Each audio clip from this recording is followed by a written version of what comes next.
കേരളം അങ്ങ് മൊത്തമായി എടുക്കുവാൻ പോവുകയാണത്രേ.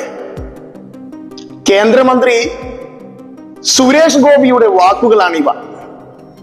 ഈ പൊട്ടൻ പറയുന്നത് മോദിജിക്ക് വേണ്ടി, അമിത്ഷാക്ക് വേണ്ടി, നിർമ്മല സീതാരാമന് വേണ്ടി കേരളം അങ്ങ് മൊത്തമായി വാങ്ങിക്കാൻ പോവുകയാണ് എന്നാണ് ഈ പൊട്ടൻ പറയുന്നത്.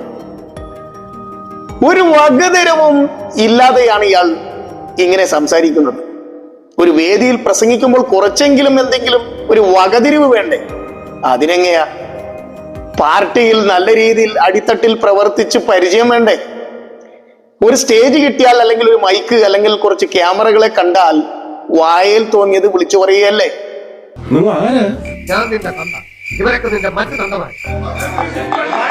ഇങ്ങനെ ഇയാൾ എന്തെങ്കിലും ഈ സുരേഷ് ഗോപി എന്ന് പറയുന്ന മരമണ്ടൻ വിളിച്ചു പറഞ്ഞാൽ കേട്ട് കയ്യടിക്കാൻ കുറെ മണ്ണുണ്ണികളുണ്ടാവും.